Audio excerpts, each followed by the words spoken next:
We pick up our story right after the events of the USJ. Now, eventually, Kurogiri and Shigaraki end up departing from the USJ, and once that happens, cleanup would start, and with cleanup happens a couple of different things. Now, cleanup leads to Izuku finding himself in the back of a police car. Now, in that said police car, Izuku just starts thinking to himself how powerful that Nomu creature was. And Izuku wonders, had he not had that jutsu, what would have happened? Considering that All Might was still about 1 minute late after that. So Deku thinks that he could have actually ended up finding his end to that Nomu. That thing was some beast, and that Izuku got so lucky being able to actually defeat it, considering that Aizawa was there stopping its regeneration from activating fast enough so that the Nomu could actually come back. Thinking to himself that had it not been for Aizawa, he probably would not have made it out of there without a couple more broken bones, right? And so from here, Izuku would simply just sit there, and the police comes up to him with a clipboard and he's like, all right, kid, tell us about what you saw, how'd it go down? Izuku from here begins to break everything down and just pretty much imagine that I just told you the what if, but he told it to that guy, right? And from here, the guy's like, oh, well, that's crazy. As from here, he's like, I really haven't seen a perspective as good as yours. You ever considered becoming a writer? And Izuku's like, nah, just, I guess I'll just leave that up to Xehther. But he doesn't really write his stories. He just kind of comes up with them off the top of his head. And the guy's like, oh, well, I didn't ask, but okay. And from here, Izuku just pretty much finds himself back at home about a day later.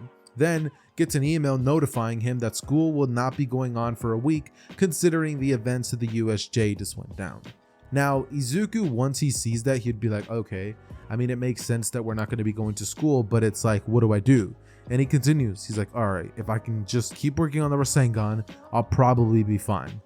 And so that's all Izuku does. He works on the Rasengan, and he works on more different jutsus that he can add to his arsenal so that someday he could be very, very versatile. And Izuku starts thinking to himself that maybe that isn't just the only exception to the rule that he had, right? Because in like, now that he's getting older, he's starting to see different visions of a boy named Naruto and some sort of war. It's strange. It was almost as if this strange being like declared war on everything, and he saw a powerful jutsu being used that looked like the Rasengan but a more powerful version of it. And Izuku wonders to himself how in the world that was achieved. But seeing as he can't really do that himself right now, he's like, I'm just gonna put it on the back burner. I'll think about it later, and I'll continue living on with my normal life for now.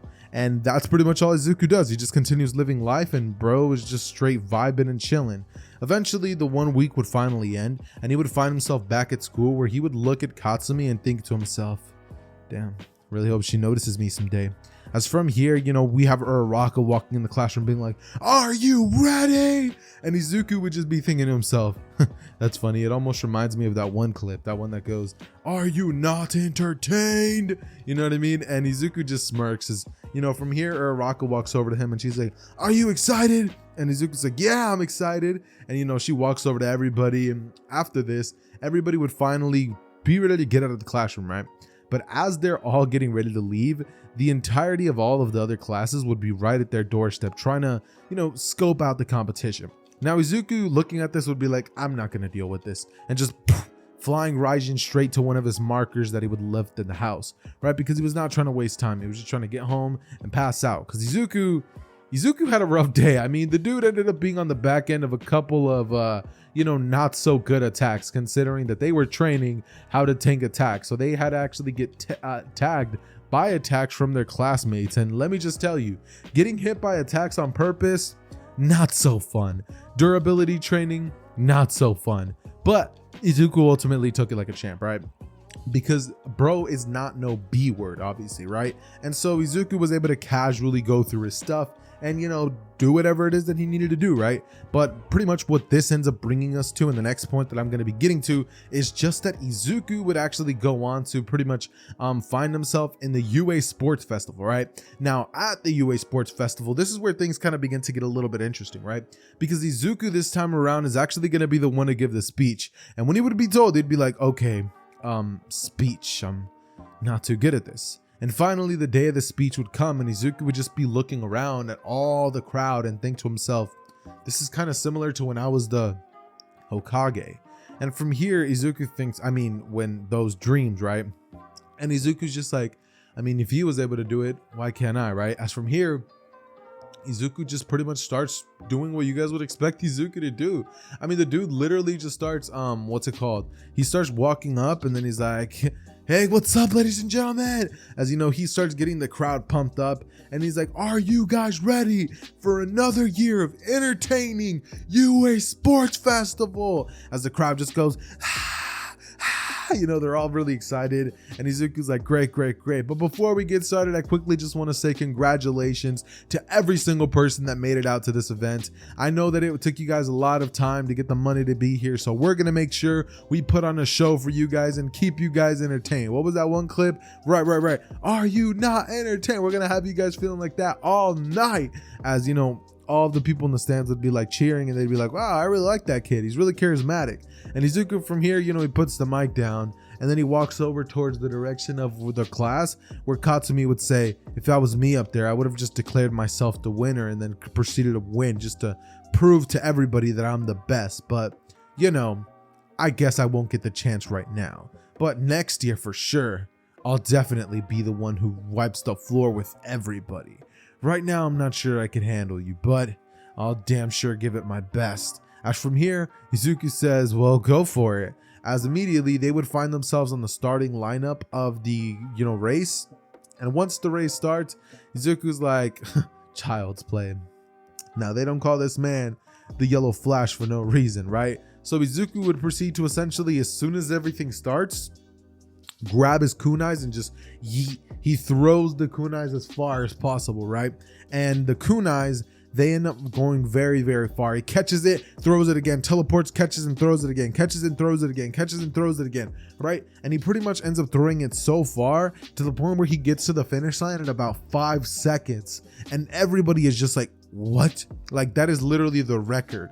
Not even All Might was able to break that record back when he was a pro hero in training. So everybody just starts going absolutely crazy. And then eventually everybody else would finish in their respective places. Todoroki second, Katsumi third. Now, why is Katsumi a little bit weaker than how Bakugo would be? Because she's a girl. Yeah. And you know, I doubt that body will be able to hold up with the explosion quirk as good. Just like maybe like 3% worse. So, you know, that's what pretty much ends up leading Bakugo, or Katsumi, sorry, to not be the one who beats Todoroki, right? But what pretty much ends up happening after this is they would pretty much all be told to get into teams. Now, this time around, interestingly enough, Izuku walks over to Katsumi and would ask her to be on a team. And Katsumi says, nah, I don't need you to be on my team. I need to make sure that I get in with my own strength. And so she goes over to other people, gets her own team assembled, and Izuku ultimately has to pretty much just oh my god, my brain. It's like he has to just deal with the team that he gets in the original, which is Tokiyami, Uraraka, and Mei Hatsume, right? Now, ultimately, they do end up continuing to pass just because Izuku has the ability to create a mud dome around them, which would pretty much render almost everybody, you know, incapable of actually harming him. And the big hitters such as Todoroki and stuff like that would definitely try to get the bell, but not immediately at the beginning. So it would give Deku a little bit of a grace period until finally Todoroki rushes in, and so does Katsumi, attempting to take the headband. And Izuku just thinks to himself that the best course of action would probably just be to let one of them have it and go after the other people, right? So what does Izuku do? Izuku proceeds to essentially just be like, take it. And he throws the 1,000,000-point headband up in the air where, you know, Katsumi and Todoroki both look at it. They rush at it and they begin facing each other off just to get this headband, right? And as they're doing that, Izuku would blitz over towards the other contestants, snatching all of their headbands, meaning that only the people on Bakugo's team, Katsumi's team, and, you know, Todoroki's team and Deku's team win, because Deku literally snatches every other headband, meaning Shinso, he doesn't even end up passing on to the next portion.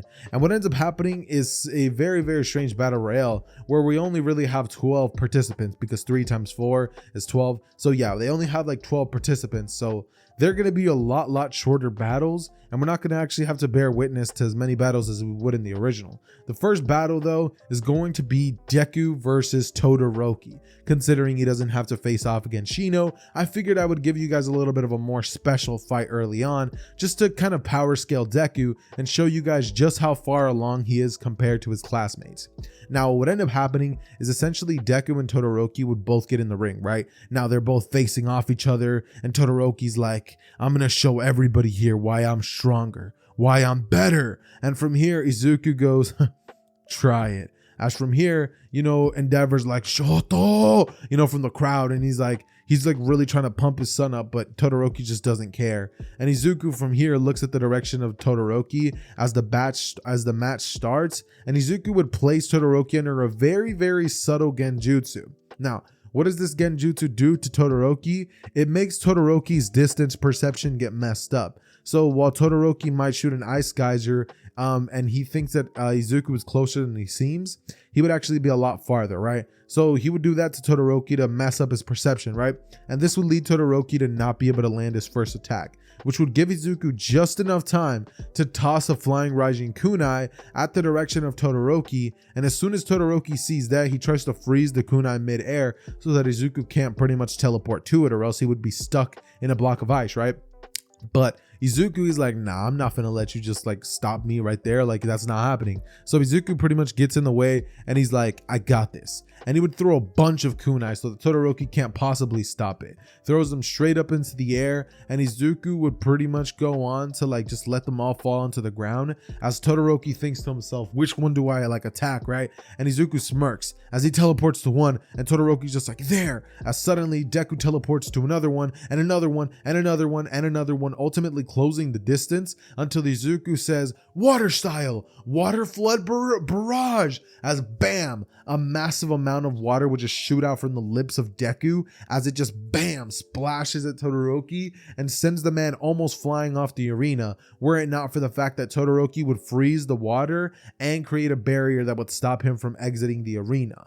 But right as he would stop and begin to gain his bearings, Izuku grabs a Rasengan and bam! Straight to Todoroki's gut, sending him flying through the ice and sending him crashing straight onto the ground to give Todoroki that juicy fat L, right? Following this, we would end up having the battles between Bakugo and, you know, his adversary, which I'm going to be saying is going to be, I'm not sure, but, you know, he fights whoever it is that was on Todoroki's team. But point blank being that the final round would pretty much consist of Izuku versus Katsumi, right? Now, the way that this battle would actually end up going down is Katsumi, you know, she's like, don't take it easy on me, right? And, you know, Izuku is not somebody who's gonna like take it easy on someone just because it's a girl, right? He was gonna take it easy just because he liked her, but the fact is that he knows that Katsumi would not like that, right? Like, if you ask somebody to give you their best and they do everything except for that, I'm pretty sure you're gonna most likely feel hurt. Like if you're in the middle of something that you're passionate about and somebody like gives you 50% and they still beat you, I feel like that's kind of a smack to your face. You know what I mean? It's better to be utterly defeated than to be defeated and know that you could have been defeated even much worse, right? But basically what ends up happening is Todoroki just has to watch from the stands as Katsumi and Deku pretty much start the battle off, right? And as soon as it starts, Katsumi would blast up into the air so that Izuku can't pretty much just teleport up there immediately, right? But what Katsumi wasn't expecting was for Izuku to appear right behind her as she was mid-air, and Izuku to pretty much end up grappling Katsumi mid-air and pretty much using a hidden lotus straight to smash her into the ground and lead Katsumi to get knocked out point blank by Izuku, who would have landed a mean attack. Let me tell you, that attack was mean. It was a monstrous attack, right?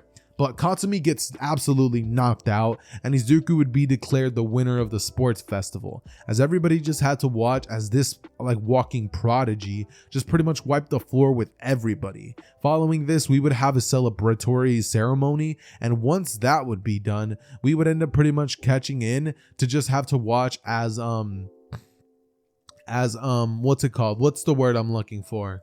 We would just have to watch as what am I even thinking of? Oh yeah, right. As Izuku returns back to class, and he's pretty much informed about the fact that they're all going to be needing to pick their, well, hero names. You know, they're all going to have to pick their hero names at some point, and it's about time that they finally get to do that very, very much so important thing, that is picking their hero names.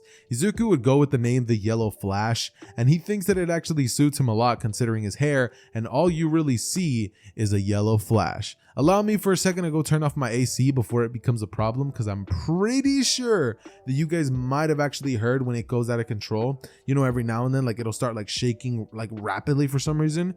I don't know if that's a bad thing. Actually, you know what? I'm not even gonna do it. I could not be bothered to stand up right now. I'm too comfortable. But you know, what pretty much ends up happening is Izuku picks his hero name, and after this, he would be told to pick who he wants to intern with, right? And because of this timeline and the way that Izuku fights, I think that it would actually be a really cool addition if we were to have Aizawa actually submit an application to Izuku, telling him that he would be willing to train him, right? And so Izuku would actually end up getting to train alongside Aizawa, who would teach him the methods of using the scarf technique, right? And Izuku, just being the absolute prodigy that he is, would be able to pick up the technique rapidly. And let me tell you, like, seriously, so rapidly. It's not even funny how fast Izuku was able to learn it, right? But what ultimately ends up happening is that Izuku would find himself back in the class after their little what's the word I'm looking for? Excavation, like little 1 week training, right, thing. And you know, once they do come back, I do want to emphasize one thing though, ladies and gentlemen, before I continue, is that once they do come back, what would end up actually happening that is a little bit different is going to be the fact that what's it called?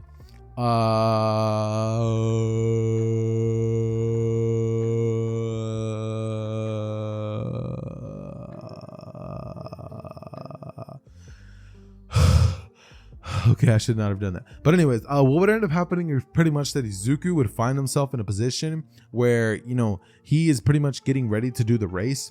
And before I forget, ladies and gentlemen, let me just preface this by saying that no, there will not be a stain arc. Now, let me repeat that for those people in the back that didn't hear me. There will not be a stain arc. And you guys might be like, why? Well, like, what are you doing, Xehther? Why is there no stain arc?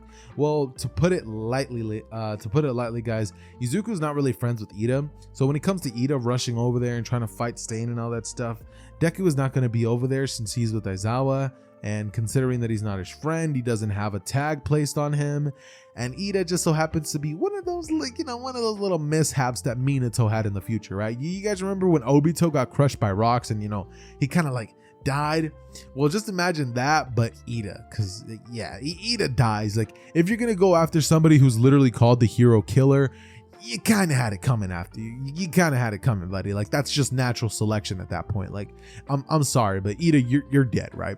And because of this, what would actually end up happening is the students would actually get about 2 weeks worth off of school. Now, why do they get 2 weeks off of school? Just due to the fact that, you know, someone just died, so UA has to be shut down for about 2 months. But ultimately, they get reinstated.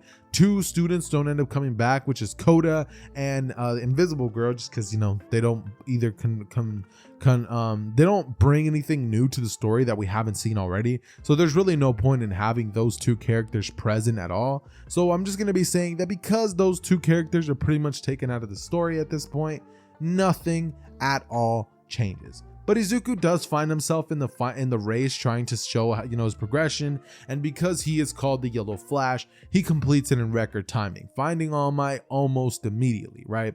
And once that happens, what would pretty much end up happening after that is essentially all of the students would be informed about the fact that they're going to be having the Forest Training Camp arc. Now, when all of them are informed about the Forest Training Camp arc, they would all get pretty excited, and all as a group would end up actually going off to the mall. This is where Izuku's finally going to be getting some alone time with a little certain someone, right?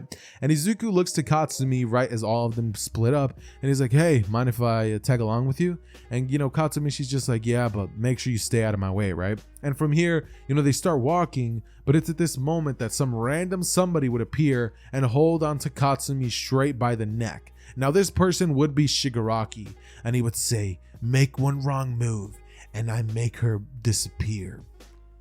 And Izuku's just like, okay, you know, they're kind of like at a standstill, where Shigaraki just has this twisted like smile on his face, and he's like, do something, hero, if you really want to cause mass destruction everywhere and you want another one of those little UA incidents mishaps happening. If not, I'm gonna need you to sit down and talk.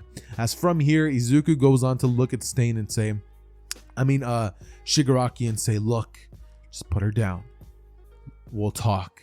And Shigaraki, you know, he goes over to sit down, and, you know, they pretty much get into a situation where they begin talking. However, as all of this is happening, Izuku would be meticulously planning what his next move is going to be and how to save Katsumi. And the first thing that would come to his mind would be the fact that Izuku is most likely going to have to get rid of Shigaraki. And so what does Izuku do? Well, Izuku has not really too many good choices, because there's not a lot of ways that he's going to be able to free her. But it's at this moment that, you know, the police officer would actually walk over and Shigaraki would be forced to let go, right? Because he doesn't want to seem suspicious or anything. And so Izuku would kind of just have like a little bit of a moment where he just thanks himself for the fact that he didn't have to cause a huge scene at the mall. From here, Katsumi looks at Izuku, and, you know, she's like, you were really ready to risk it all for me, weren't you? And Izuku says, honestly, had that police officer not showed up, I was gonna have to take him out of commission for good. And Katsumi says, you were gonna do that for me? As Izuku says, I do a lot of things for you, Katsumi. As anime fans, we love to show our support to our favorite shows by rocking anime apparel. But something I'm pretty sure we can all agree on is it's so expensive. So I've partnered up with Fandom to bring you all affordable, high quality anime merch that you are sure to love. And if you use my code Xehther at checkout, you can even get an extra 10% off the already affordable merch. Keep in mind, it does come from overseas sellers, so its sizing is going to be different since it's overseas. That said, let's get back into the video.